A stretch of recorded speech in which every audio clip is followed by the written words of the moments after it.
ورا شاہ کریما دستگیرا اشرفا۔ آج کی اس شب میں قرآن عظیم کے 10 پارے مکمل ہو چکے ہیں، یعنی 1/3 حصہ قرآن عظیم کا تلاوت ہو چکا ہے۔ اللہ عز و جل بقیہ 2/3 میں ہمیں آسانی عطا فرمائے اور آپ سب کو اور ہمیں صحیح انداز میں پڑھنے اور سننے کی توفیق عطا فرمائے۔ آج ہم نے سورہ اعراف کا بقیہ حصہ، سورہ انفال اور سورہ توبہ کی تلاوت کی ہے۔ 9ویں پارے میں کچھ آیات ایسی ہیں جس میں اللہ تعالیٰ نے پچھلی امتوں پر نازل کیے گئے عذابات کا ذکر فرماتا ہے۔ ان میں سے چند میں آپ کے سامنے رکھوں۔ موسیٰ علیہ السلام کی قوم پر، یعنی اس میں بنی اسرائیلی تھے، عذابات کیسے کیسے آئے پہلے سنیں۔ اللہ تعالیٰ فرماتا ہے فَأَرْسَلْنَا عَلَيْهِمُ الطُّوفَانَ والجراد والقمل والضفادع والدم آیات مفصلات۔ 5 قسم کے عذابات آئے۔ وہ نافرمانی کرتے تھے، عذاب آتا تھا۔ آپ کو میں بتاؤں کہ اللہ نے ان کو نعمتیں بھی بے حساب دیں۔ بنی اسرائیل کو جو نعمتیں تھی، پتہ ہے کہ جب وہ چلتے تھے تو آسمان کا ایک ٹکڑا سایہ بن کر کے چلتا تھا کہ انہیں دھوپ نہ لگے۔ ان کے ناخن بڑھتے تو خود سے نیت کر لیں تو صاف ہو جاتے۔ کپڑے اگر میلے ہوں تو صبح سو کر اٹھیں کپڑے صاف ہو چکے ہوتے ہیں، کوئی محنت کرنی نہیں تھی۔ اور کھانا بھی کیا جنت سے اترتا تھا، من و سلوہ، جنت کا کھانا اترتا تھا۔ فکر کس چیز کی تھی، ٹینشن کیا تھا، نہ کمانا ہے نہ محنت کرنا ہے۔ لیکن باوجود اس کے وہ قوم بڑی نافرمان تھی۔ اللہ تبارک و تعالیٰ کے احکام کو ٹالنا، رد و بدل کرنا ان کی عادتیں تھیں۔ جیسے کہ اللہ تبارک و تعالیٰ نے اس قوم پر سنیچر کے دن شکار کرنا حرام فرما دیا۔ یہ قوم کیا کرتی، چالاکی کرتی، مچھلی شکار کرنے کی عادت تھی تو جمعہ کو ہی جا کر کے جال لگا دیتے تھے اور اتوار کو جا کر کے جال لے آتے تھے، جس میں پھنسی ہوئی مچھلیاں سنیچر کو پھنستی تھیں۔ پھر وہ کہتے نہیں، ہم نے تو سنیچر کو شکار ہی نہیں کیا، ہم جمعہ کو جال لگائے تھے اور سنڈے کو نکال لائے ہیں۔ تم اگر ہیلے بہانے کرو گے کس کے ساتھ، اللہ کے ساتھ۔ یعلم خائنۃ الاعین وما تخفی الصدور، وہ تمہاری آنکھوں کی خیانت کو بھی دیکھ رہا ہے اور دلوں میں گزرنے والے حالات سے بھی وہ خبر رکھتا ہے۔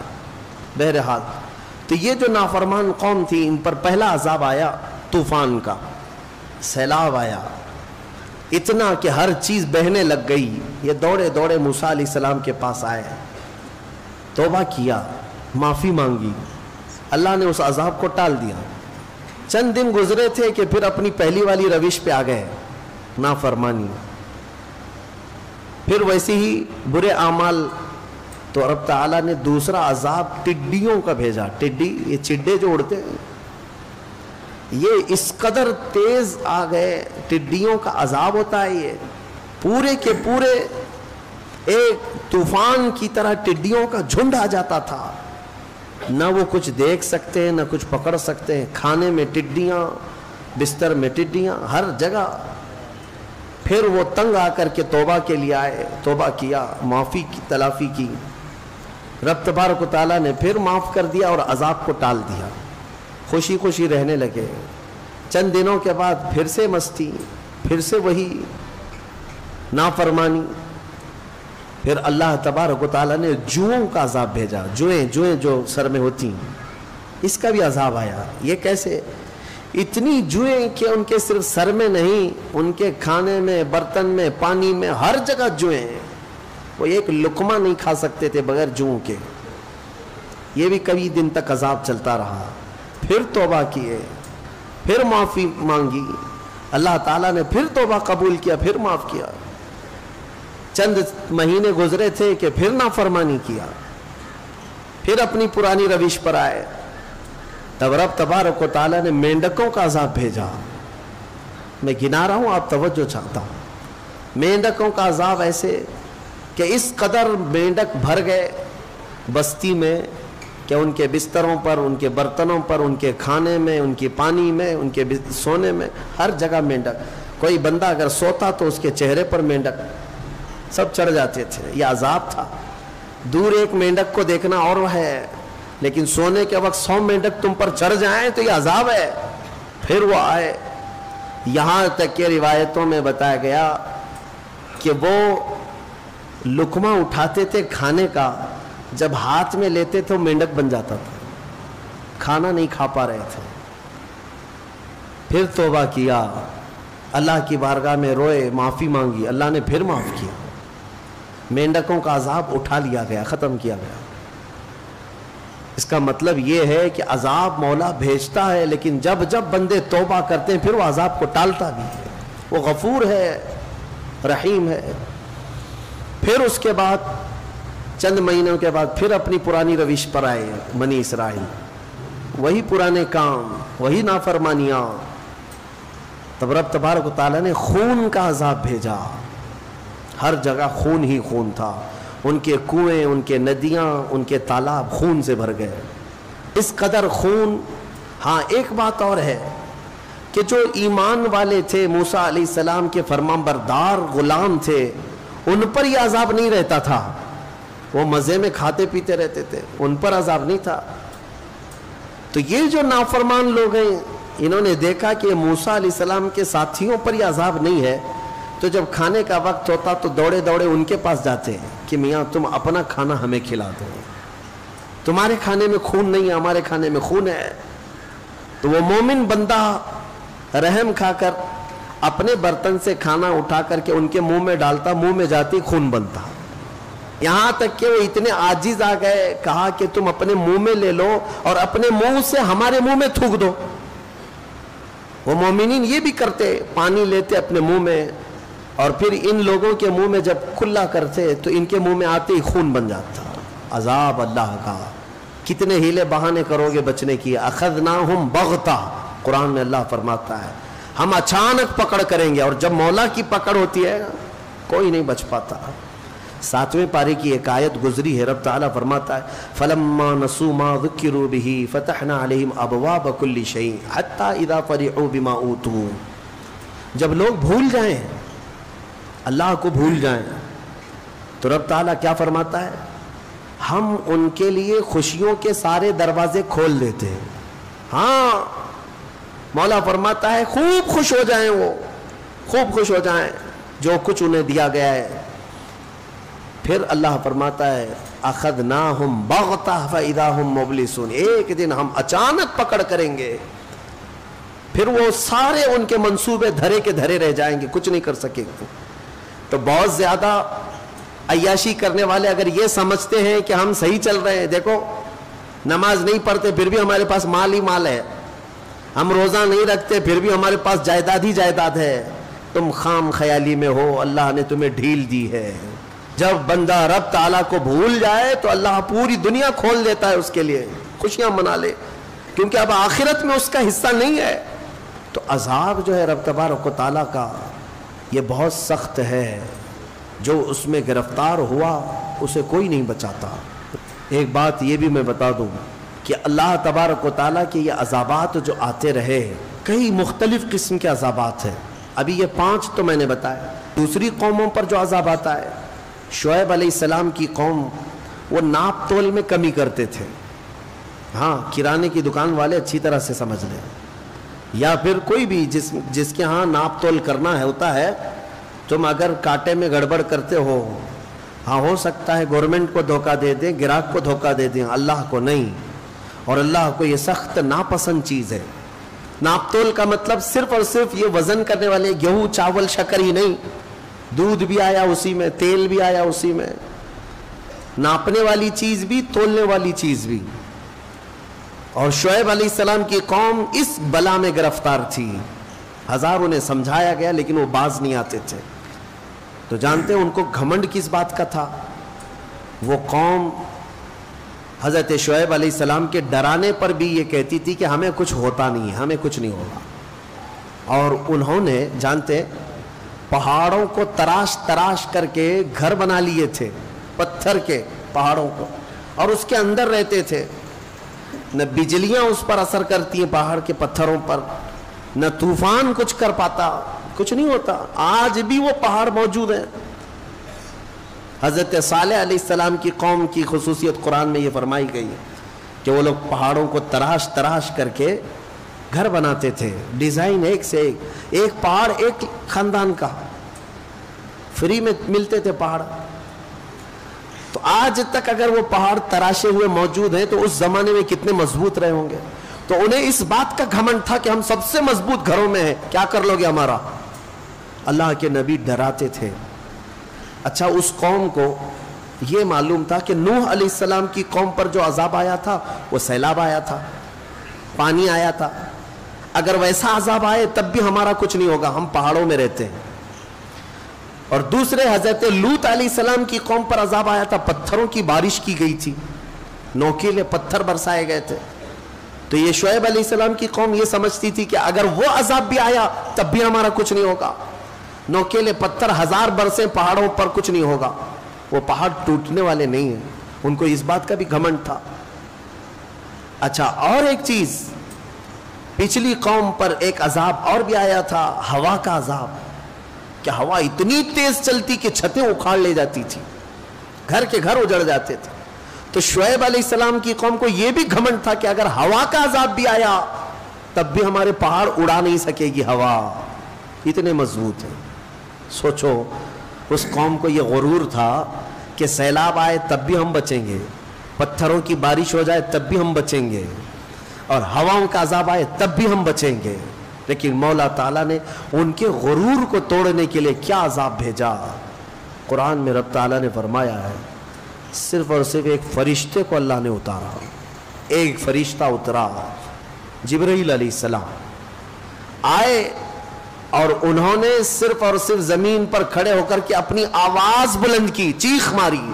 وہ چیخ ایسی تھی، آواز ایسی تھی کہ پہاڑوں میں موجود جتنے لوگ اندر تھے ان کے کانوں میں جب وہ آواز بجنے لگی تو ان کا سر پھٹ گیا اور بھیجا نکل کر کے باہر آ گیا۔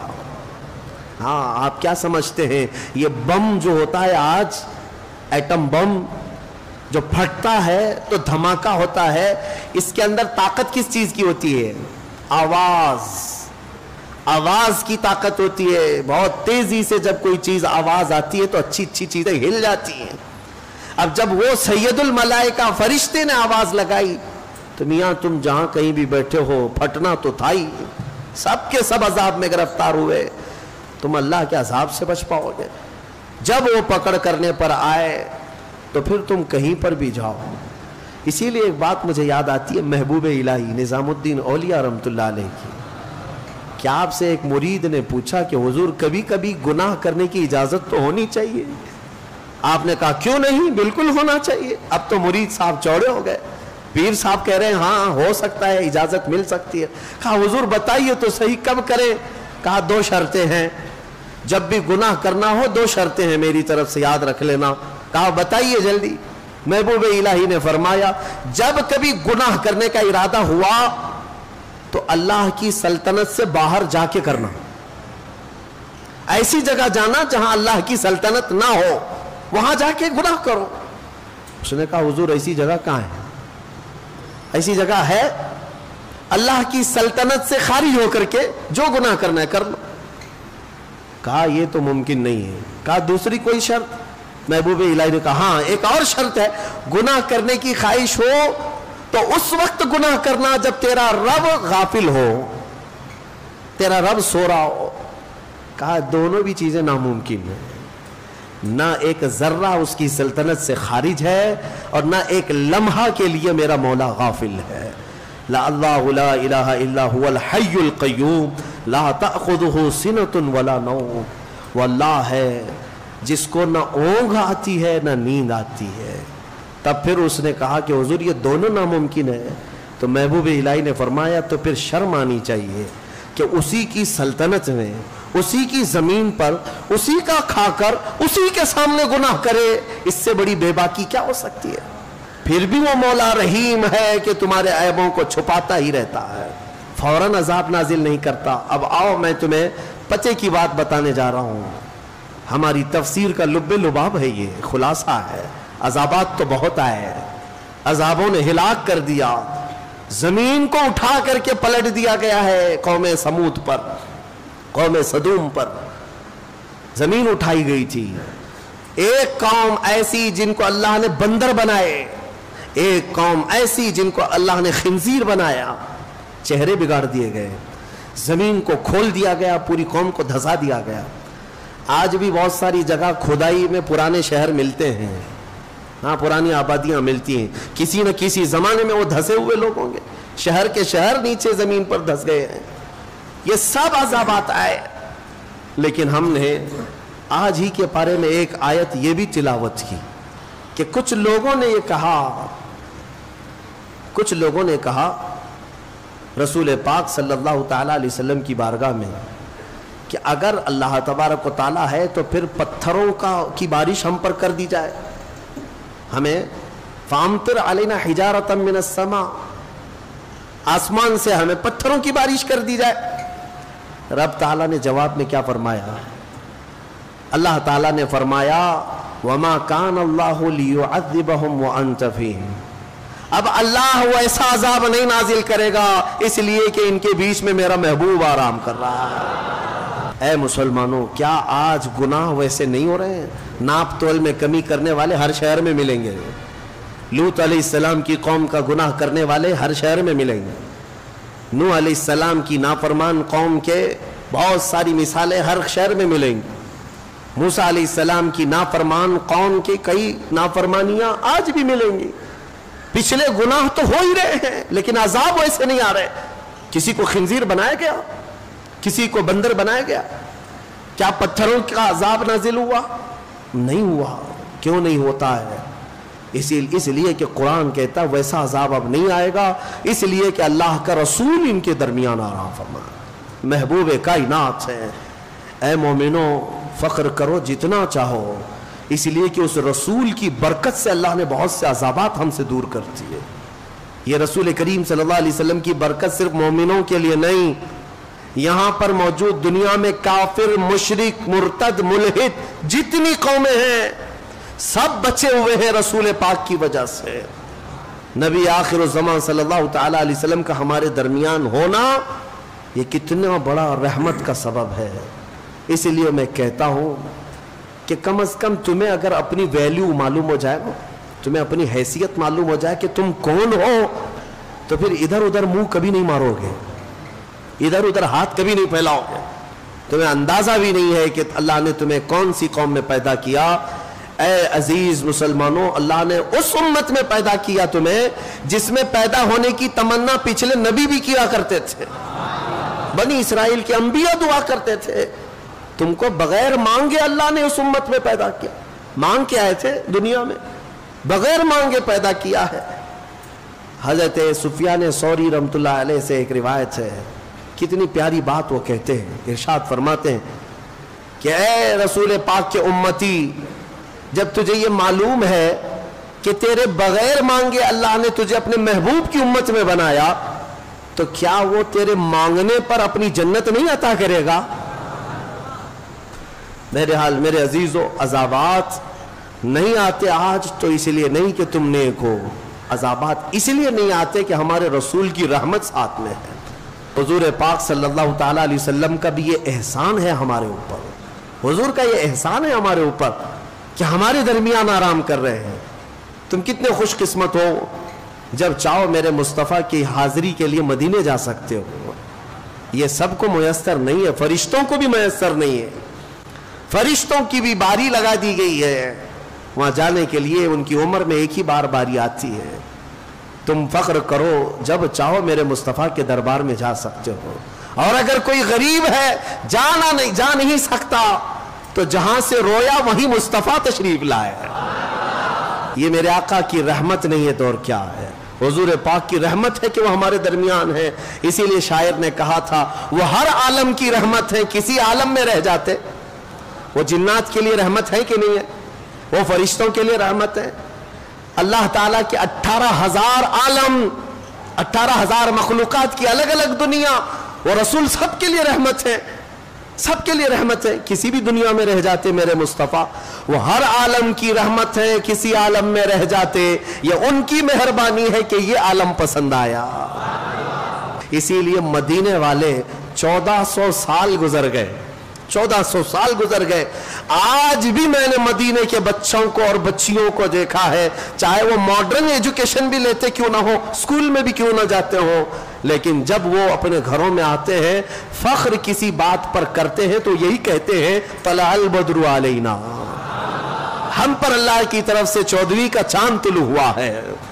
کئی سالوں پہلے کی ایک بات میں نے غالباً کہا تھا اپنی کسی بیان میں، ایک مولانا صاحب ہیں، وہ عالم دین ہیں بڑے، وہ مدینہ طیبہ کی حاضری میں تھے، تب وہاں پر ان کے سفر کے دوران کی بات انہوں نے ہمیں بتائی تھی کہ ایک چھوٹی سی بچی 6 سال کی بچی تھی، وہ کچھ مانگنے کے لیے آئی کہ بابا کچھ دے دو ہم کو، تو انہوں نے اٹھا کر کے دے دیا، اور بڑی پیاری بچی تھی، اس کو بلایا، کہا کہ ادھر آ بیٹا، تو ہمارے ساتھ چلے گی، میں تیری پرورش کروں گا، میں اپنے گھر لے جاؤں گا، اور اس کو طرح طرح کی نعمتوں کا ذکر کر کے بتایا، ہمارے ہندوستان میں ایسا ہے ویسا ہے۔ بچی خوش ہو گئی، بچی خوش ہو گئی، کہا کہ میں چلوں گی آپ کے ساتھ، میں اپنی اماں کو بتا دیتی ہوں، میں اپنی ماں کو بتا دیتی ہوں۔ یہ مذاق میں چلی ہوئی بات سیریس ہو گئی۔ اس عالم دین نے یہ سوچا کہ بچی راضی ہے، اس کی ماں سے بات کرے، شاید ہو سکتا ہے یہ بچی مجھے مل جائے، ان کے گھر شاید اولاد نہیں تھی یا جو بھی ہے۔ اس کی ماں غریب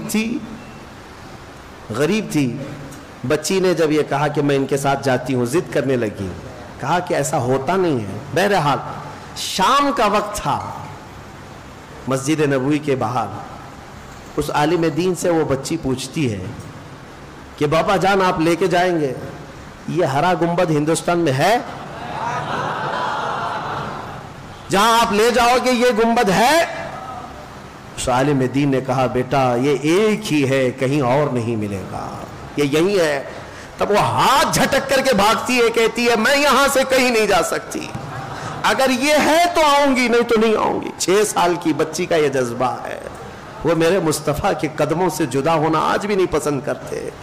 میرے عزیزوں، میں تمہیں یہی بتانا چاہتا ہوں، اگر ہمارے پاس فخر کی سب سے بڑی کوئی چیز ہے تو وہ نسبت مصطفیٰ ہے، میرے آقا ہمارے ساتھ ہے، وہی چیز تو آج تک ہمیں عذابوں سے بچا رکھی ہے۔ اور میں اکثر اس بات کو گنگنایا بھی کرتا ہوں، اعلیٰ حضرت فاضل بریلوی رضی اللہ تعالیٰ عنہ نے ہمیں یہ سکھایا بھی تھا، خوف نہ رکھ رضا ذرا، تو ہے عبد مصطفیٰ، تیرے لیے امان ہے، تیرے لیے امان ہے۔ میرے آقا صلی اللہ تعالیٰ علیہ وسلم کی طرف آ جاؤ، ان کے قدموں میں رہنے میں فخر محسوس کرو، اللہ ہر عذاب سے محفوظ رکھے گا۔ میرے عزیزوں، یہ تھا پچھلی تفسیر کا کچھ بقیہ حصہ تھا جو یادگار ہے 10ویں پارے سورہ توبہ کی۔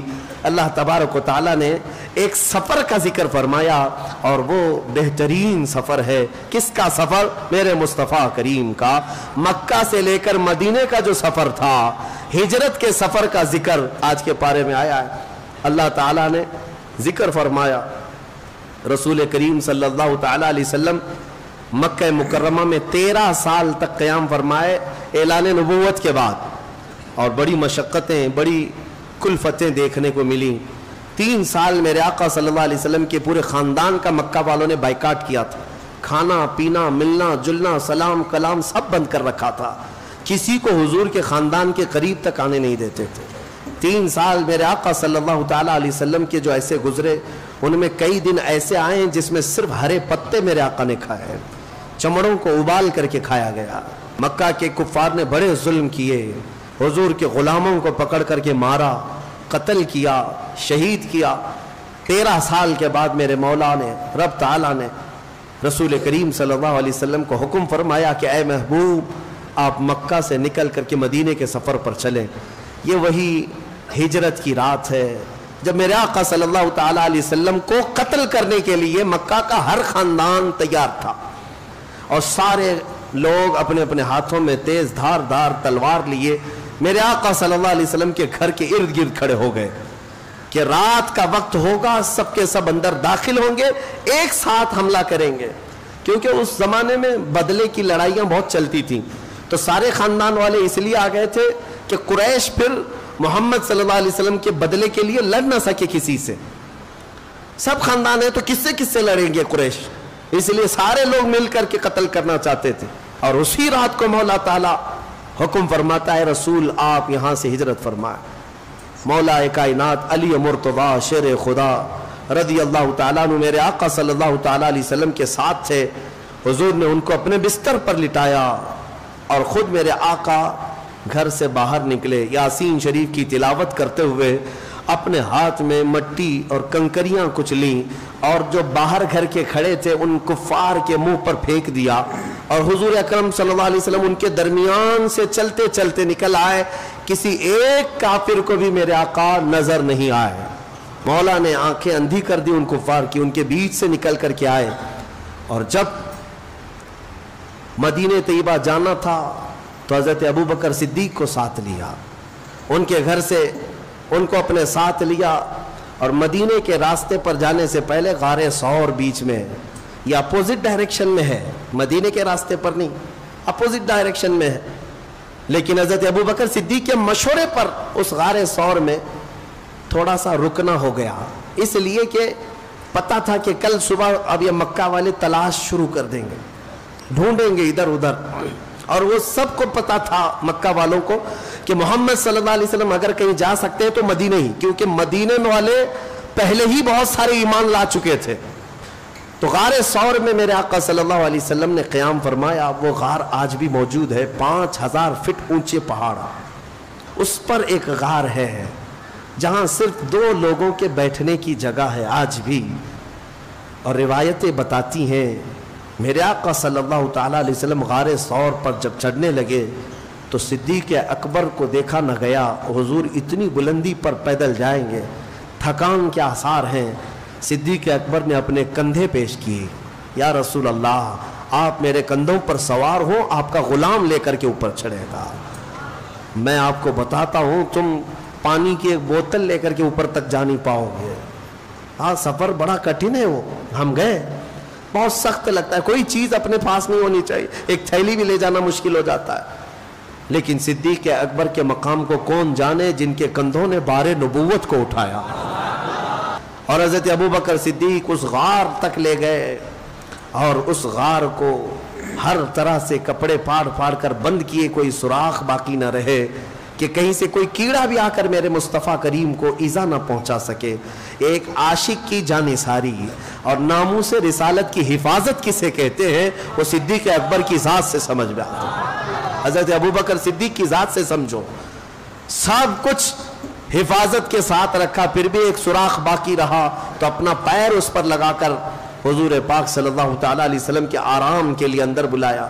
میرے آقا صلی اللہ تعالیٰ علیہ وسلم آرام کرتے رہے, لیکن ابوبکر صدیق کے پیر میں ایک سانپ ڈستا رہا, بہت پرانا سانپ جس کا زہر چڑھ کر کے ان کا پیر پیلا پڑ گیا, لیکن پیر ہٹانے کو تیار نہیں.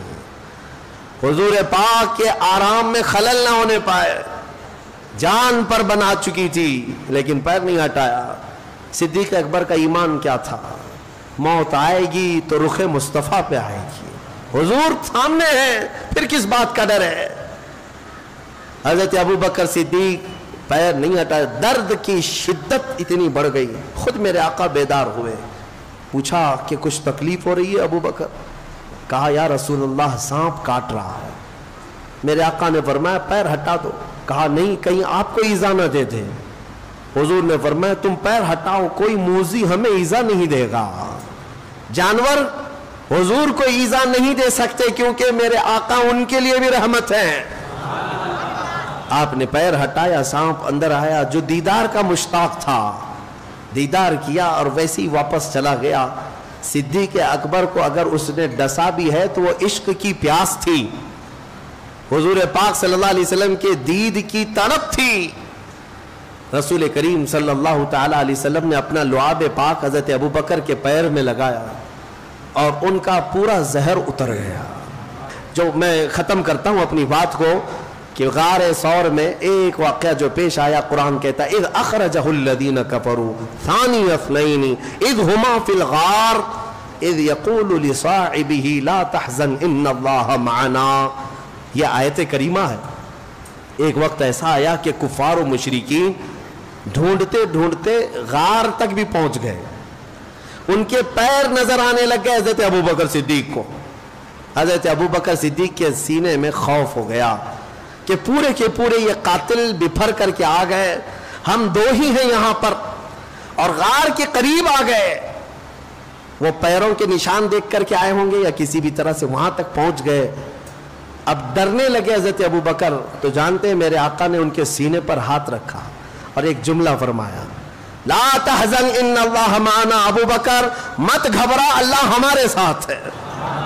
میں اکثر یہی کہتا ہوں, اے مسلمانوں یہ جملہ اتنا پاورفل ہے, اتنا پاورفل ہے. کروڑوں جھوٹے کسی اور کے ساتھ ہوں مگر اللہ ہمارے ساتھ ہے, اللہ ہمارے ساتھ ہے. اس بات پر یقین کے ساتھ چلو, دیکھو تمہارا ایمان کتنا مضبوط ہوتا ہے, ایمان کتنا مضبوط ہوتا ہے. ہم نے دیکھا ہے کہ جس کے ہاں ایمان آ جائے تو پھر وہ دنیا کے خوف سے بھی آزاد ہوتا ہے. میاں بڑے بڑوں کی بات تو چھوڑے, ابھی ماضی قریب میں ایک برقع پوش خاتون نے 40 کتوں کو صرف اللہ اکبر سے بھگایا تھا. 40 کتے بھاگ گئے. کس بات پر؟ کچھ بھی نہیں, نہ اس لڑکی کے پاس, اس خاتون کے پاس چھری نہیں ہے, چاقو نہیں ہے, بلیڈ نہیں ہے, کچھ نہیں ہے, لیکن اللہ اکبر میں اتنی تاثیر ہے. لا تحزن ان اللہ معنا, مت گھبراؤ بے شک اللہ ہمارے ساتھ. یہ جملہ مجھے عرض کرنا تھا. آج بھی میں آپ سب سے یہی کہتا ہوں, گھبراؤ مت. اور ہم بچپن میں تغروں پر ایک شعر پڑھتے تھے, اکثر گھروں کے باہر چوکھٹوں پر یہ لگایا جاتا تھا, اور اب تو یہ سب رواج بھی ختم ہو گیا. نہ گھبراؤ مسلمانوں, ابھی خدا کی شان باقی ہے, ابھی اسلام زندہ ہے, قرآن باقی ہے. یہ ایک طرح سے حوصلہ دیا جاتا تھا, گھبراؤ مت, ابھی خدا کی شان باقی ہے, ابھی خدا ہے, ابھی اسلام زندہ ہے, قرآن باقی ہے, کچھ نہیں ہوگا انشاءاللہ العزیز. بہت سارے موذی کیڑے آئے لیکن اسلام کا کچھ نہیں نقصان ہوا انشاءاللہ العزیز. صبح قیامت تک یہ اسلام لہلہاتا ہی رہے گا. اسلام تیری نبض نہ ڈوبے گی, حشر تک تیری رگوں میں رواں خون ہے 4 یار کا. اب میں تفسیر چونکہ پوری میری ہو نہیں سکی, ہجرت کا یہ سفر میرے آقا صلی اللہ تعالیٰ علیہ وسلم کا ابھی طویل ہے, لیکن میں یہیں پر روکتا ہوں. مدینہ طیبہ میرے آقا صلی اللہ تعالیٰ علیہ وسلم تقریباً 8 یا 9 منزلوں کے بعد پہنچے تھے تو شاندار مدینے والوں نے استقبال کیا تھا. لوگ کہتے ہیں حضور مکہ میں پیدا ہوئے تو وہاں پر تو جشن عید میلاد النبی نہیں منایا گیا. حضور پیدا ہوئے تھے تو میلاد نہیں منایا گیا. بہت سارے لوگ یہ سوال کرتے ہیں, ان سے جواب یہ دینا کہ حضور جب پیدا ہوئے تھے تو مکہ میں صرف کافر ہی کافر تھے سوائے بی بی آمنہ اور حضرت عبد المطلب کے. کون تھا وہاں پر؟ تو کافروں سے پوچھو گے میلاد نہیں منائے تھے. اگر تم بھی انہی کی کیٹیگری کے ہو تو مت مناؤ, کیا فرق پڑتا ہے. ہاں لیکن حضور جس دن مدینے میں انٹر ہوئے تھے, جس دن مدینے میں داخل ہوئے تھے, ارے چھوٹے بچے سے لے کے بوڑھے تک ہر کوئی مدینے کی گلیوں میں آ کر دف بجا بجا کر خوشیاں منا رہے تھے. ہم پر مولا کا 14ویں کا چاند طلوع ہو چکا ہے. طلع البدر علینا من ثنیات الوداع. الحمدللہ اسی بات پر فیصلہ ہو جائے گا کہ اگر حضور کے آنے پر تم مکہ کے کافروں کی اقتدا کرتے ہو تو تمہیں مبارک. الحمدللہ ہم مدینے کی ان بچیوں کی اقتدا کرتے ہیں جنہوں نے میرے آقا کا استقبال کیا تھا. اللہ تبارک و تعالی ہمیں انہی عاشقوں کی جماعت میں زندہ رکھے اور انہی میں ہمارا خاتمہ فرمائے. آج ایک تاریخی دن ہے. آج پورے کرناٹک کی آبرو حضور سیدی آقائی سیدنا ہاشم پیر دستگیر رضی اللہ تعالی عنہ کا عرس مبارک. بیجاپور کے قطب, بلکہ دکن کے ایک بڑے قطب ہیں سیدنا ہاشم پیر دستگیر رضی اللہ تعالیٰ عنہ. وہ اپنے زمانے میں ہی مشہور تھے مرید نواز نام سے. بلکہ جیسے سرکار غریب نواز کا لنگر ہوتا تھا, حضرت سیدنا ہاشم پیر بھی بڑے سخی, بہت ہی سخی اولیاء کاملین میں شمار ہوتے ہیں. میں نے ان کی تاریخ میں پڑھا ہے, آپ حیرت میں ڈوب جاؤ. حضرت ہاشم پیر کے آستانے پر صبح 30 من اور شام میں 30 من گوشت روزانہ بنتا تھا. من جو ہے وہ تو اب چھوٹ گیا ہے, من کتنا ہوتا ہے, 1 کلو کے برابر نہیں ہے. ہاں کافی کلو کا 1 من ہوتا ہے. 30 من صبح 30 من شام میں روزانہ غربا اور مساکین کے لیے ان کے ہاں لنگر تقسیم ہوتا تھا. ہاشم پیر دستگیر رضی اللہ تعالیٰ عنہ کی ولادت جو ہے 980 ہجری کے آس پاس کی ہے.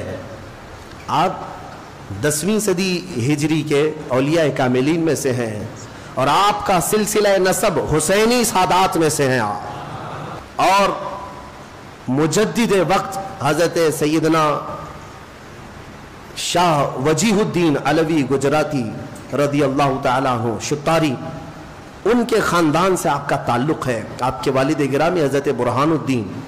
میں صرف ایک دو باتیں عرض کر دیتا ہوں میں برکت کے لیے، اس لیے کہ ہماری یہ ہاشمی مسجد اسی ہاشم پیر کی نسبت سے ہے. تو ہاشمی مسجد میں تو ظاہر سی بات ہے ان کا ذکر کرنا ہم سب کے لیے لازم ہے. ویسے بھی سنیوں کے لیے کرناٹک کے بیجاپور کے اس کتب کو پڑھنا لازم ہے. حضرت سیدنا ہاشم پیر کی جب ولادت ہوئی نا، جب ولادت ہوئی، ولادت کے صرف 3 گھنٹے کے بعد ان کی ماں کا انتقال ہو گیا. آپ کی والدہ صرف 3 گھنٹے کے بعد انتقال کر گئی. پیدا ہوا آج بچہ سادات کے گھر کا بچہ ہے، لیکن جب دودھ پلانے کی بات آئی تو کئی عورتیں آئی، خاندان کی بھی باہر کی بھی. کسی کا دودھ آپ نے چھوا نہیں، دودھ پیتے ہی نہیں تھے. سب گھبرا گئے، کسی کا دودھ نہیں پکڑ گئے. پھر آخر ایک نابالغہ چھوٹی سی لڑکی وضو کے ساتھ جب وہ بچے کو لیتی ہے تو اس سے آپ دودھ پینا شروع فرماتے ہیں. اور اللہ تبارک و تعالیٰ کی قدرت کے اس کے سینے میں دودھ اللہ نے پیدا فرمایا. ورنہ یہ ممکن ہے؟ ایک کم عمر خاتون، یہاں تک کہ جب تک آپ کی ایام رضاعت رہی، جب تک آپ دودھ پیتے رہے اسی خاتون سے دودھ پیتے، اور بھول کر کے کبھی وہ لڑکی یا وہ خاتون کبھی وضو نہ کرتی تو سیدنا ہاشم پیر منہ تک نہیں لگاتے تھے. جب تک دودھ پیے ہیں وہ رضائی ماں جب تک وضو میں رہتی تو دودھ پیتے تھے. یہ شان تھی آپ کی. اور ایک بات میں عرض کر دوں، جب آپ جوانی پر آئے تو ساری تربیت آپ کے والد گرامی کی تھی، حضرت برہان الدین. آپ نے ان کو سارے علوم پڑھائے اور اس کے بعد ایک وصیت کی، کہا کہ بیٹا میں نے جو کچھ بھی رکھا ہے اس پر فخر مت کرنا، بلکہ تو اولیاء کی نسبت پر فخر کرنا. اور حضرت شاہ وجیہ الدین کے پاس ان کے ہاں بھیجا کہ تیری کچھ امانتیں احمد آباد میں رکھی ہوئی ہیں، لے آ. یہ وصیت کر کے والد انتقال کر گئے.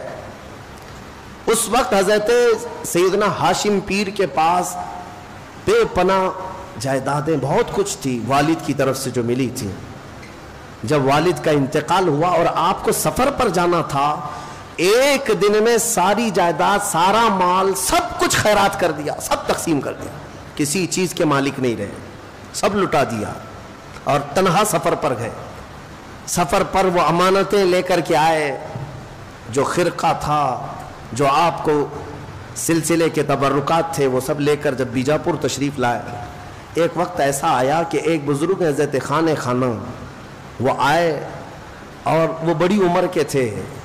حضرت ہاشم پیر سے گلے ملتے اور کہتے ہیں میں آپ کے والد کا قریبی دوست ہوں، آپ کے والد کا قریبی دوست ہوں، میں آپ کو ایک راز بتا دوں. کہا فرمائیے. تو خانہ نے کہا کہ آپ کے والد کے ساتھ میں رہتا تھا، آپ کے والد نے فلاں کو فلاں کو فلاں کو فلاں کو فلاں کو نام گناتے گناتے کہا اتنے لوگوں کو آپ کے والد نے قرض حسن دیا ہے، اور وہ کل جائیداد اس زمانے کے 3 لاکھ روپے ہوتے، آج کے شاید ہو سکتا ہے کروڑوں کے ہو جائیں، کروڑوں کے ہو جائیں.